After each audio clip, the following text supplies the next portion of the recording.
اعوذ باللہ من الشیطان الرجیم بسم اللہ الرحمن الرحیم الم تر انا ارسلنا الشیاطین علی الکافرین کیا آپ نے نہیں دیکھا کہ ہم کافروں کے پاس سے شیطانوں کو بھیجتے ہیں تعزهم عزا جو انہیں خوب ہی اکساتے رہتے ہیں عزا حزا فزا حزا یہ سب ایک ہی معنی کے الفاظ ہیں۔ اس کا مطلب ہے ابارنا، آمادہ کرنا۔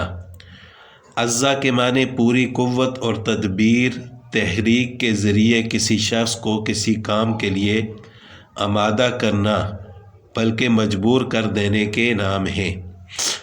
تو اس آیت کا مطلب یہ ہوگا کہ یہ شیاطین ان کو اعمال بد پر ابارتے رہتے ہیں اور ان کی خوبیاں اور ان کے دل پر ان کی خوبیاں یعنی برے اعمال کی خوبیاں ان کے دل پر مسلط کرتے رہتے ہیں۔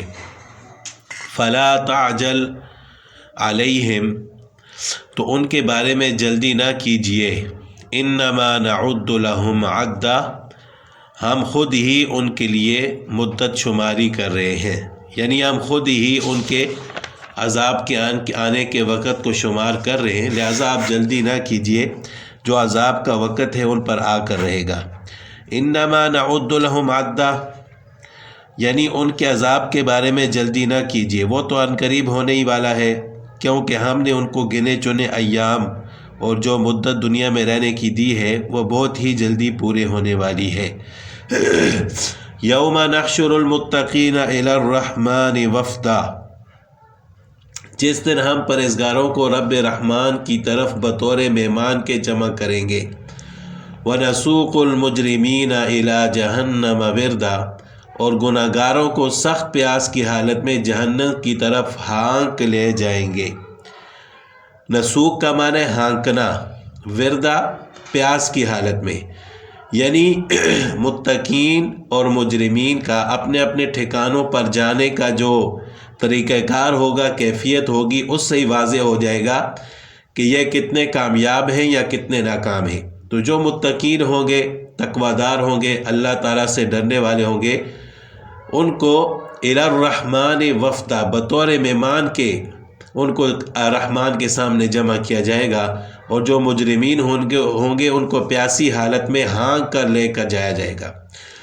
لا یملکون الشفاعۃ کسی کو شفاعت کا اختیار نہ ہوگا، الا من اتخذ عند الرحمن عہدا سوائے ان کے جنہوں نے اللہ کی طرف سے کوئی قول قرار لے لیا ہو، یعنی سوائے اس کے کہ جنہوں نے کوئی اللہ سے عہد لیا ہو، اس کے بغیر کسی کو سفارش کا حق ادا نہیں ہوگا۔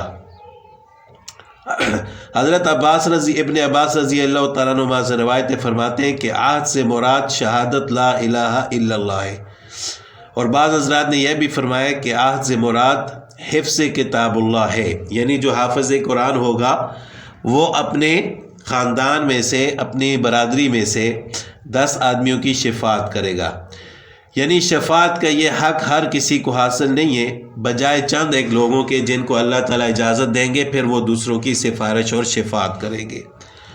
وقالوا اتخذ الرحمن ولدا اور لوگ کہتے ہیں کہ رحمان نے اولاد بنا دی ہے، یعنی رحمان نے بھی اولاد اختیار کی ہے۔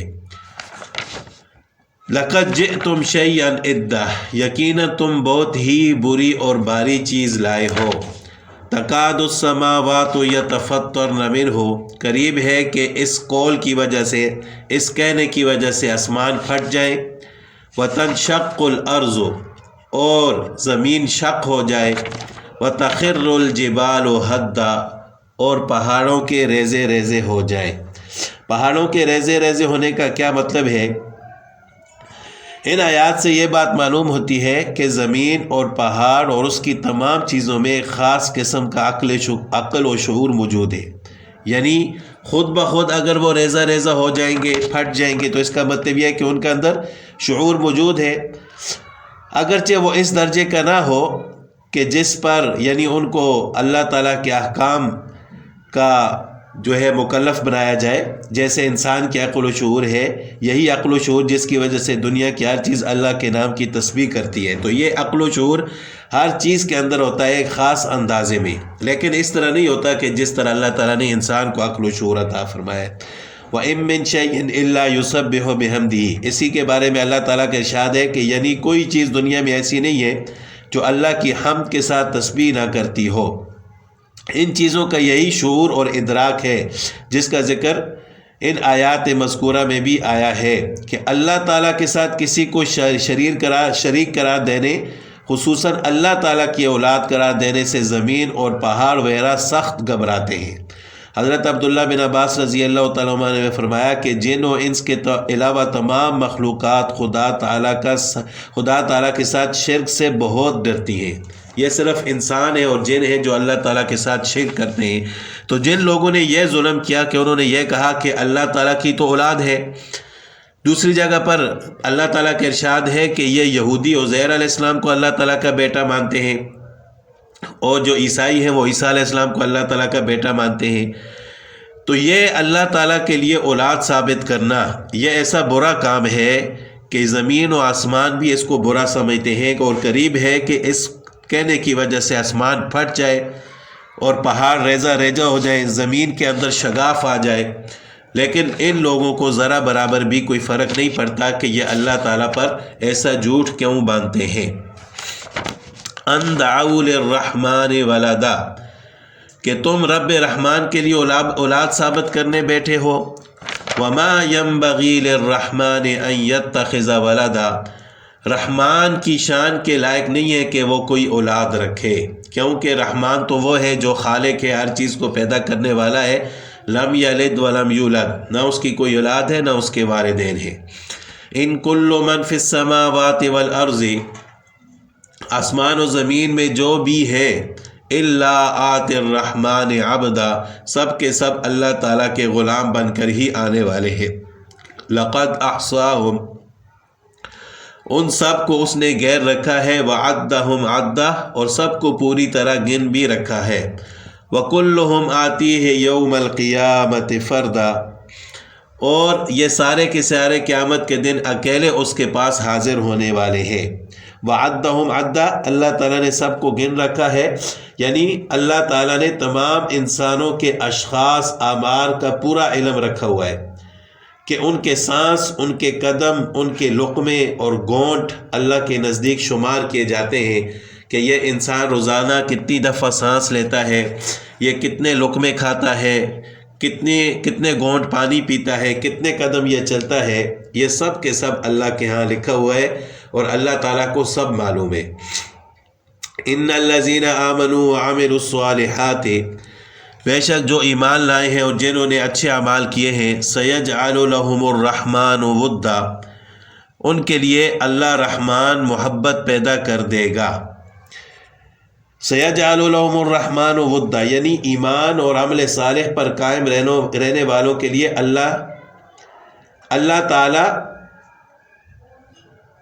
دوستی اور محبت پیدا کر دیتے ہیں. یعنی ایمان اور عمل صالح جب مکمل ہوں تو پھر مومنین صالحین کے درمیان آپس میں ایسی الفت اور محبت پیدا ہو جاتی ہے کہ ایک نیک صالح آدمی دوسرے نیک صالح آدمی سے مانوس ہو جاتا ہے، اور ان کے درمیان اللہ تعالیٰ جتنی بھی دشمنی، زید اور عناد ہوتی ہے وہ سب کی سب ختم فرما دیتے ہیں. بخاری اور مسلم کی روایت میں آتا ہے، حضرت ابو ہریرہ رضی اللہ تعالیٰ عنہ سے روایت ہے کہ رسول اللہ صلی اللہ علیہ وسلم نے فرمایا، حق تعالیٰ جب کسی بندے کو پسند فرماتے ہیں تو جبرائیل امین سے کہتے ہیں کہ میں فلاں آدمی سے محبت کرتا ہوں، تم بھی اس سے محبت کرو. جبرائیل امین سارے آسمانوں میں یہ اعلان فرماتے ہیں اور سب آسمان والے بھی اس سے محبت کرنے لگتے ہیں. تو یہ اللہ تعالیٰ کا انعام ہوتا ہے ان لوگوں پر جو اللہ تعالیٰ کے فرما بردار اور اللہ تعالیٰ کی بات کو ماننے والے بندے ہوتے ہیں، اچھے اعمال کرنے والے ہوتے ہیں.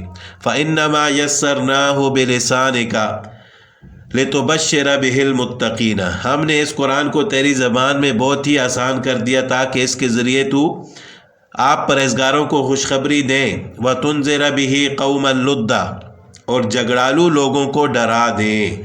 یعنی جو جھگڑا کرتے ہیں، بات بات پر تنقید کرتے ہیں، قرآن پاک کو نہیں مانتے، اس میں کجی تلاش کرتے ہیں، آپ ان کو ڈرا دیں عذاب سے۔ وَكَمْ أَهْلَكْنَا قَبْلَهُمْ مِنْ قَرْنٍ، ہم نے ان سے پہلے بہت سی جماعتیں ہلاک کی ہیں، تباہ کی ہیں۔ هَلْ تُحِسُّ مِنْهُمْ مِنْ أَحَدٍ، کیا ان میں سے ایک کی بھی آپ آہٹ پاتے ہیں؟ او تسمع لهم رکزا، یا ان کی آواز کی بنک بھی تیرے کان میں پڑتی ہے؟ یعنی ان کا ایسا نام و نشان مٹ کا ہے کہ ان کی آہٹ تک محسوس نہیں ہوتی، اور ذرا برابر بھی ان کی کوئی آواز کانوں میں محسوس نہیں ہوتی۔ او تسمع لهم رکزا، رکس وہ مخفی آواز ہے جو سمجھ میں نہ آئے، یعنی کوئی آواز ہوتی ہے لیکن انسان کی سمجھ میں نہیں آتی کہ یہ کیا ہے، جیسے مرنے والے کی زبان لڑکھڑانے کے بعد جو آواز ہوتی ہے۔ اب انسان دنیا سے جا رہے ہوتے، اس کی زبان لڑکھڑا رہی ہوتی ہے، وہ کچھ کہنا چاہتا ہے لیکن اس کا مطلب سمجھ میں نہیں آتا۔ تو اس آیت کا مطلب یہ ہے کہ سب حکومت و سلطنت والے، شوکت اور حشمت، طاقت و قوت والے جب اللہ کے عذاب میں پکڑے گئے، فنا کیے گئے، تو ایسے ہو گئے کہ ان کی کوئی مخفی آواز اور حس و حرکت بھی سنائی نہیں دیتی۔ تو ایسے لوگوں سے، ان بعد والوں کو بھی عبرت حاصل کرنی چاہیے، اور اللہ تعالیٰ کی فرما برداری کرنی چاہیے، اللہ تعالیٰ کے حکم کو ماننا چاہیے، نہ کہ وہ یہ کہیں کہ اللہ تعالیٰ کی تو اولاد ہے، اللہ تعالیٰ کے بیٹے ہیں۔ یہ اللہ تعالیٰ کے ساتھ ظلم ہے، اور جو لوگ پھر اپنے ان کاموں سے باز نہیں آتے، اللہ تعالیٰ نے ان کے لیے عذاب بھی تیار کر رکھا ہے۔